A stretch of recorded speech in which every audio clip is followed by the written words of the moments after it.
Welcome to Balkans Debrief, the interview series that delves into the latest developments in the Balkans. I am Ilva Tara, a non-resident senior fellow at the Atlantic Council's Europe Center.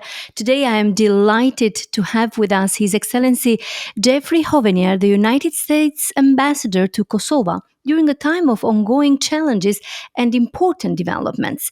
Ambassador Hovenier, thank you for joining Balkans Debrief. Thank you. It's a pleasure to be with you. As we approach the end of 2023, our transatlantic audience is eager to learn the US perspective on the current state of the Kosovo-Serbia normalization dialogue, the implementation of the Association for Serbian Majority Municipalities, and the role of the US government in supporting a successful outcome.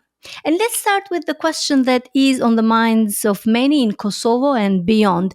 What deadline, what is the time frame that the Kosovo government have on implementing the ASM? So in some respects, that's a difficult question to answer. And in some respects, it's a fairly easy question to answer. We are trying to work with the government of Kosovo to advance the full and complete implementation of all of the commitments, both by Kosovo and by Serbia, in the basic agreement and the implementation annex. And as you rightly point out, one of those commitments for Kosovo, a big one, is moving forward the implementation of the Association of Serbian Majority Municipalities. We've not set, at least Miroslav Lajčák hasn't set, and we haven't set, a very specific deadline. But if you read a statement issued by the President of France, the Prime Minister of Italy, the Chancellor of Germany, they use words along the lines of urgent, rapid, soon. We would say the same thing, that there's not a lot of time to waste, and there is a sense of urgency to move forward with this because the situation is fragile right now. And the more progress we can make in achieving for both sides the full and complete implementation of all of the obligations they've entered into in these documents, the less fragile the situation will be. Ambassador, have you seen the government of Pristina moving with this sense of urgency towards implementation of the ASM? I think the government of Kosovo understands well the urgency we are conveying, and I think that they have expressed their desire to move forward as well. The government of Kosovo has been clear they also want to see the full and complete implementation of all the obligations in the agreement and in the implementation annex. There is still work to be done with Miroslav Lajčák and the special negotiator and with us in coming up with the right process and sequence to achieve that. And so that's the conversation right now. As I trust you have seen the draft, Ambassador Hovenier, can you elaborate on what the ASM will look and how it will function? What institutions will be created and what can you share about its financial structure? Will Serbia supply funding across various sectors of the ASM? How this will be worked? I'm really glad you asked that question because this is something that seems to be on the minds of a lot of people. And I've already seen just in the last couple of days some real misunderstanding or misinformation. So on the Association of Serb Majority Municipalities, there's probably a couple things worth reminding listeners of. First would be, this is not new. This is an obligation Kosovo entered into in 2013, an obligation as part of the Brussels Agreement that was subsequently confirmed by the Assembly, the Parliament of Kosovo. We've been working with Miroslav Lajčák for a while to try to see this commitment fully implemented, and in the basic agreement agreed last February and the implementation annex agreed in March, the government of Kosovo affirmed its commitment to fulfilling all of its obligations under the Brussels process, including the association. But in that process, the United States has made very, very clear a number of constraints or guardrails we believe should be in place for this Association of Serbian Majority Municipalities. We believe its purpose is to create better means for the government of Kosovo to be able to respond positively to concerns expressed by the ethnic Serb community in Kosovo. But we also understand and share the concern that if not structured in the right way, it could become something that would disturb the good functioning of the Kosovan state, which none of us want to see. So the United States has talked about the need for the association to conform fully with Kosovo's current constitution. It needs to be consistent with the constitution now, not require any changes to the constitution.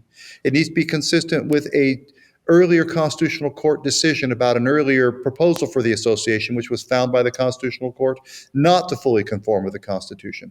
It needs to not have executive authorities and powers. This is not a third level of government in Kosovo. This is not a supra-governmental structure. This is a means for Serb majority municipalities to work together, to coordinate together, to be more effective together in implementing and executing authorities they already have. We've laid out this view in a number of different ways, including in a January op-ed by Counselor of the State Department, Derek Chalet, and Deputy Assistant Secretary and Special Envoy for the Balkans, Gabriel Escobar. The draft statute that was shared with the government of Kosovo by Miroslav Lajčák and the national security advisors of France, Germany, and Italy, and our special envoy, Mr. Escobar, we believe meets all those criteria I just laid out, in that it conforms with Kosovo's current constitution, doesn't require constitutional changes, conforms with the Constitutional Court decision, it does not create executive authorities or powers for the association. This is not an autonomous province within Kosovo. Going to your last question about how Serbia would be able to provide financial support, this was always something foreseen for the association to do. It's happening now, but it's happening now in a manner that, from our perspective, does not fully respect Kosovo's sovereignty and is not done in a manner that fully is consistent with Kosovo law. The whole idea is this would now be regularized. Serbia has a right under the Ahtisaari Plan, the condition for Kosovo's declaration of independence, to continue to provide support in certain ways to the ethnic Serb community in Kosovo. We agree with that. That's important. If Serbia wants to exercise that right, they should be able to. But we believe it should also be done in a manner that respects Kosovo's legal structures, that respects Kosovo's constitution, and that is transparent to the government of Kosovo. This association would do that. What role does the United States government see for itself in implementing the successful implementation of the ASM? Has the Kosovo government asked for the support of the US? So I think there will be a role for the U.S. government to support the government of Kosovo in implementing the association, and we stand ready to do so. The government of Kosovo has not asked for that support yet, because I think the government of Kosovo is still thinking through, together with Miroslav Lajčák and others, the sequence of events that allows it to move forward. And as you may have heard, Prime Minister Kurti did tell his parliament just last week that while he was prepared to sign and accept this draft as it was or as it is, that didn't happen. And so I think there's still, I think I want to be careful with regard to how we characterize the government of Kosovo's position. I see it positively inclined. I see it working with us and the EU on moving forward. But I would not want to say that they have completely accepted it. There's still some work to be done. We want to encourage that happening as quickly as possible. We will do what we can to support them in having that happen as quickly as possible, including providing technical support and political support, if needed, to help ensure that that happens. Ambassador, how does the US government view Prime Minister Albin Kurti's statement that there will be no implementation of the ASM without Serbia's signature? So this question of signatures is obviously something that is high on the mind of Prime Minister Kurti and a number of members of his government. I can only repeat what I and Gabriel Escobar and others have said. For the United States, the question of whether these obligations are legally binding for both Kosovo and for Serbia is settled. It was announced at the time the basic agreement was adopted. It was announced at the time that the implementation annex in Ohrid was adopted, that these were obligations that had been entered into by both states. We continue to believe that to be the fact. And the European Union actually included the text of the basic agreement in the conclusions of one of its European Council meetings. That's kind of a big deal. So while we understand the Prime Minister's desire to have, from his perspective, greater confidence that Serbia has entered into these obligations, all I can say is what our position is, which is Serbia has entered into these obligations and made a commitment to do so, as has Kosovo. And we think there's a bit of a distraction on this question of signatures rather than moving forward to implement and execute by both sides. I would note that's not just a U.S. position. And again, in the statement that was issued a couple of weeks ago by the Chancellor of Germany, the President of France, the Prime Minister of Italy, they also talk about the importance of moving forward and to not get caught up in issues associated with I think they use a different term than signatures, but formalities, I think they said. And that remains our position. I have to ask, and I hope this is not a scenario that will happen, but it has potential to go again in that route. What will be the potential consequences of another delay or a deadlock in the ASM implementation? Well, first, there will be some lost opportunities. I mean, if you read carefully the statement out of the German Chancellor, the French President, and the Italian Prime Minister, they talk about the opportunities available to Kosovo and Serbia for moving forward, and they talk about consequences in the event they do not. Those are not specified, and I think that's right because we don't want this to be a threat.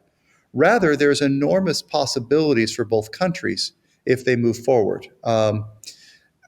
I would note that the basic agreement itself has a number of important commitments for Kosovo moving forward with its implementation, including a reference to respect for boundaries, peaceful resolution of disputes, recognition of Kosovo documents and official seals and stamps and license plates, a commitment by Serbia not to object to Kosovo's membership in international organizations. And the European Union is trying to signal all the things it wants to do to help. The president of the European Commission, Ursula von der Leyen, was just in the region talking about this European growth plan, a plan to invest up to 6 billion euros in the region with substantial support. All of that is possible as normalization moves forward. All of that gets called into question if it stalls. And so obviously our advice to the government of Kosovo is not to let it stall.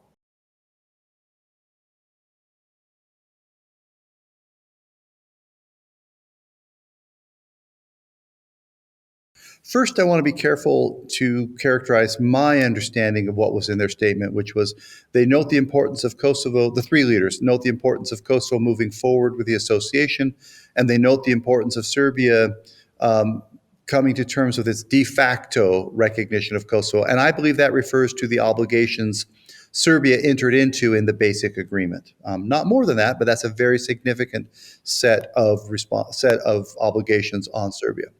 So, with regard to what the United States would do, look, from the beginning, we have been staunch supporters of Kosovo. One of our big strategic goals of the U.S. Embassy here in Pristina, the U.S. government with regard to Kosovo, is to see Kosovo take its rightful place in European and Euro-Atlantic structures. That means becoming a candidate for the European Union and ultimately acceding to the EU. That means moving towards Partnership for Peace, becoming a part of the NATO Membership Action Plan, and eventually becoming a member of the alliance. We want to see that move forward, but we believe that is only possible with, NATO takes decisions by consensus, so with the consent of all allies.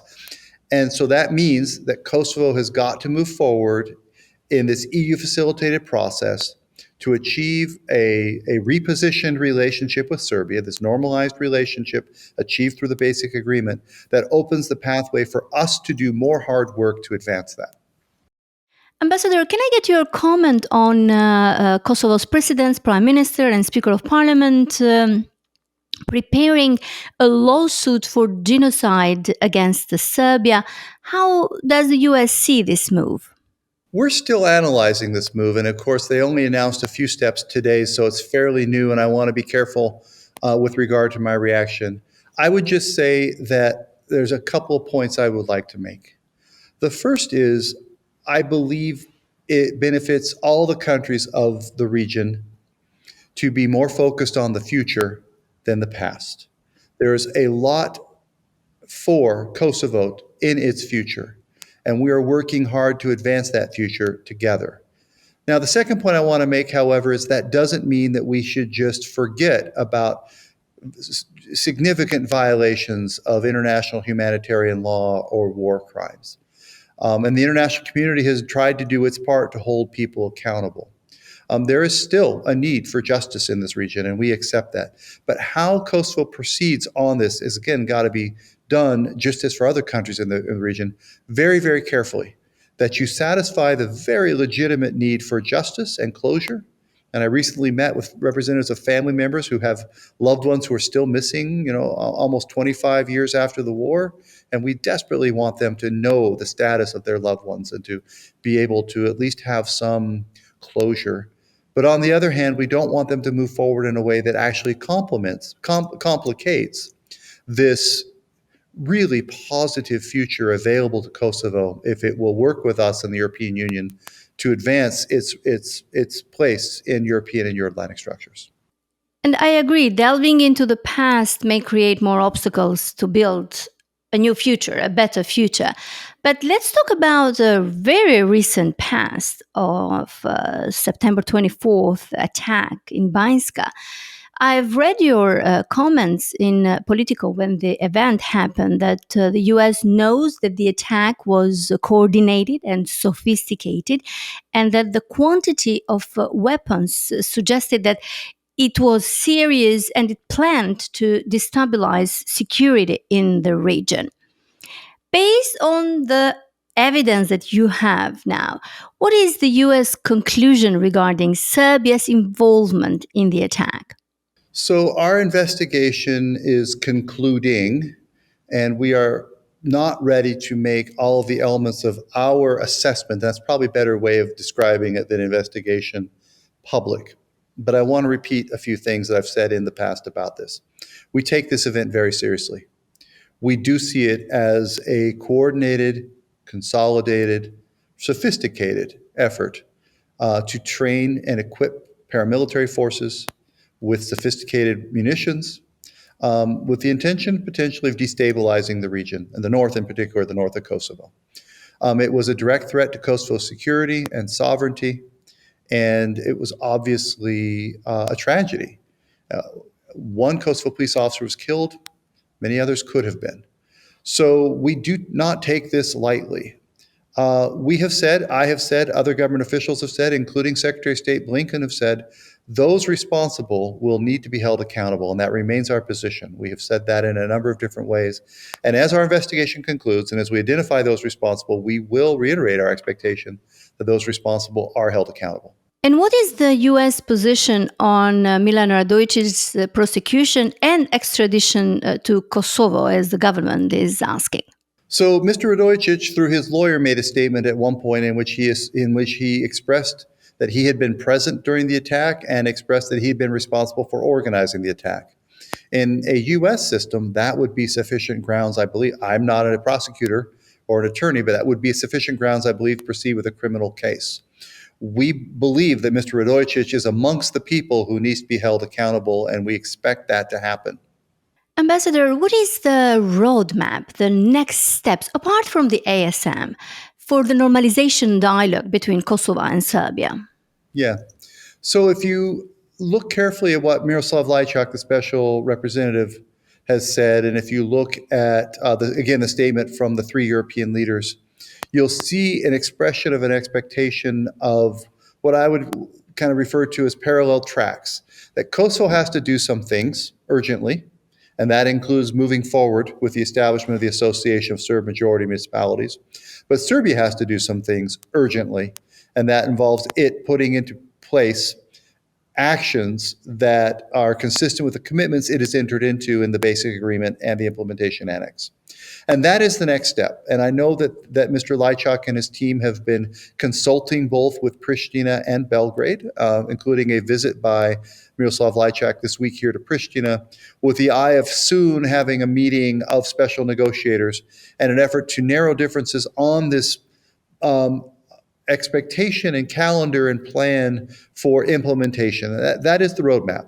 The roadmap ends with full and complete implementation by both sides of all their obligations. And again, in the statement by the three European leaders, it says that needs to happen without preconditions and without delay for both sides. And that is what we want to see. What will be the opportunities for economic development, regional cooperation, and security that will be created by implementing successfully the normalization dialogue? Well, there's a few things that I'm sure we could all think of more, but just think about what it would mean to no longer have restrictions on customs exchanges, no longer have to have different license plates or stickers on license plates to move back and forth across the Kosovo-Serbian border. We've supported a number of regional initiatives that would reduce barriers to the free flow of goods, services, capital, and people. Think about what it would mean to be able to drive without constraints from Tirana through Pristina to Belgrade, for a truck driver to do the same with their goods, for rail lines to be established that move goods and and material. There's a lot here. The Berlin process, I think, offers real opportunities for some of that. A normalized relationship between Kosovo and Serbia would be a substantial input into and step forward for this broader regionalization we hope to see. And one last point on this I want to make.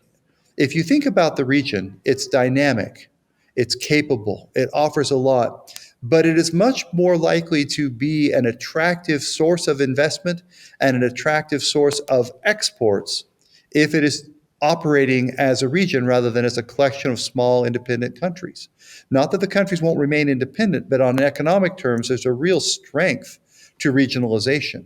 We want to help Kosovo and the other countries of the region compete effectively, and sell products to Europe and benefit from European prosperity. That means increased regionalization, and that means we don't want these political issues and fights over license plates or ID cards or other things get in the way of that. Can you talk more about the US economic investment in Kosovo? What should the government do to attract more and serious US investors in the country? Well, we have that conversation with the government frequently. Kosovo is a good investment climate, but there's ways it could be better. A couple of the things that American investors tell me when they are looking as to whether they're going to invest in Kosovo or not include: how stable is it? What's the likelihood of conflict that could disrupt my operations or supply chains? So again, normalization is an important contribution. How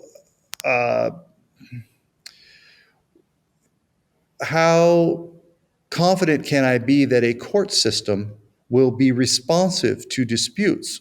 And how confident can I be that I will be treated fairly in the rule of law system, something the United States has spent a lot of time trying to help develop? These are the sorts of things that would attract American investors. I think there's a real bright future here. But I would argue that moving forward on normalization really solves a number of the political concerns that a number of potential investors have raised. Ambassador Hovenier, thank you for talking to Balkans Debrief, and thank you for sharing your insights about the Kosovo-Serbia normalization dialogue, the ASM implementation with our audience. I believe your engagement and the US engagement and support are crucial for the continued progress and stability of the entire region. Thank you. Thank you. It's a pleasure.